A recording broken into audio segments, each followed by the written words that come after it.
Hi, I'm Vinit. I'm 40 years old and I've been a profitable options trader for the last 15 years. And also, as you can tell from the beautiful name of my channel, I'm Marwadi, which tells you a lot of things about me, but most importantly, what it should tell you is that I absolutely hate losing money. So, what better way to start than think about all the reasons why real option buyers lose money?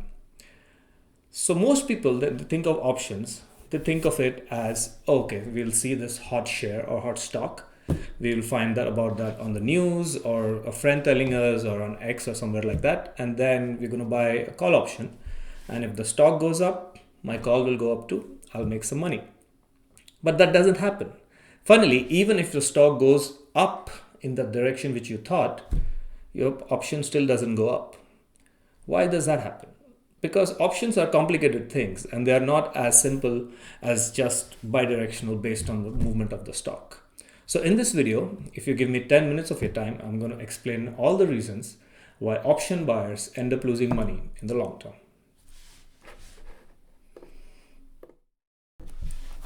So the first reason why most option buyers lose money is something called time decay, or in the option world, we call it theta decay.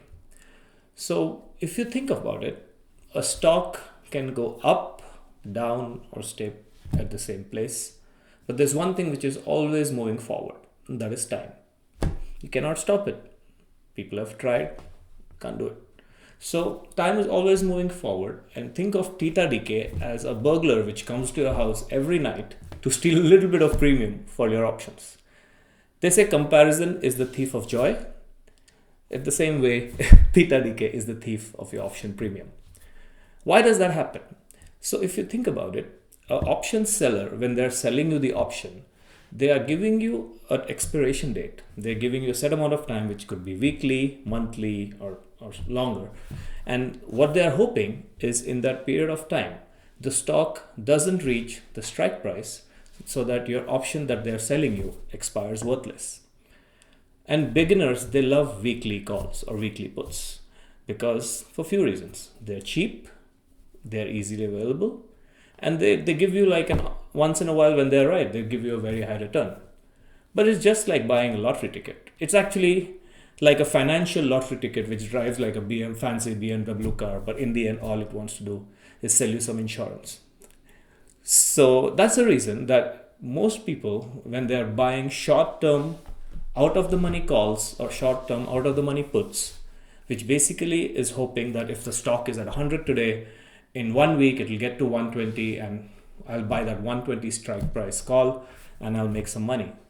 Just probability of that happening is so low that once in a while, yeah, you will make some money, but most of the time, which is in the high 90% of the time, you're going to lose money. So yeah. Okay, so the second reason which totally kills options is something called IV crush. What does that mean? IV stands for implied volatility and crush means when it gets crushed. So what is getting crushed here? So think about it. There is an earnings announcement upcoming, maybe at the end of the day or maybe end of the week for a particular stock. So you buy the call option for that stock, thinking that, oh, the earnings, they're going to move a lot and my call will move as well. But what happens is at that time, the volatility in the market for that particular stock is very high.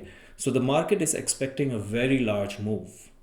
So once the earnings happen, now there's no expectation. Now it's just reality, right? And this is where you start questioning reality. Like, what the hell just happened, right? So the IV, assuming it's always in percentages, like it can be 50%, 60%, 20%, or even more than 100%, depending on how large of a move the market is expecting.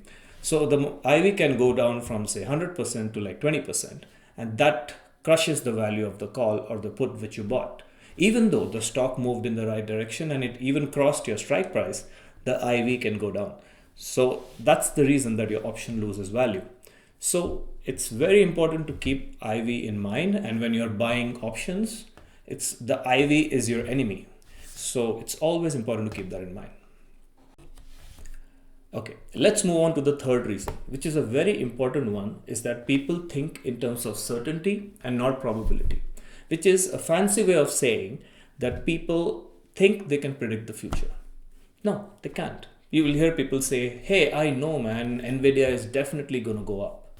It's like, no, there's no way to know exactly that something is going to happen. Yes, there's a probability of something happening based on your data, but that's about it. Take an example of poker, for example. Assuming you have a hand of pocket aces before the flop, and you go all in thinking that, yes, I have a good chance of winning the hand.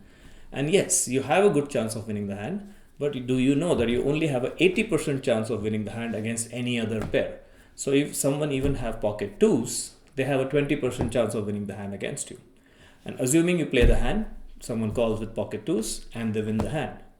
A beginner poker player would think, oh man, I'm so unlucky or whatever, things like that. They'll get disappointed. Whereas an experienced poker player will think, yeah, that's annoying, but expected.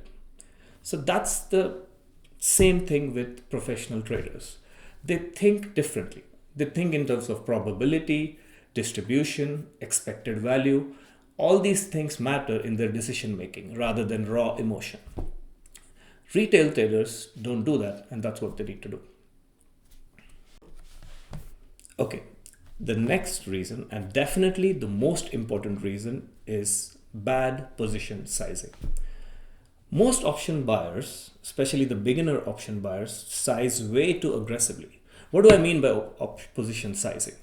Assuming you have a total account of $10,000, that is your total value of your brokerage account. You can make two trades of $5,000 each. You can buy a call and buy of 5,000, then you can buy a put of 5,000.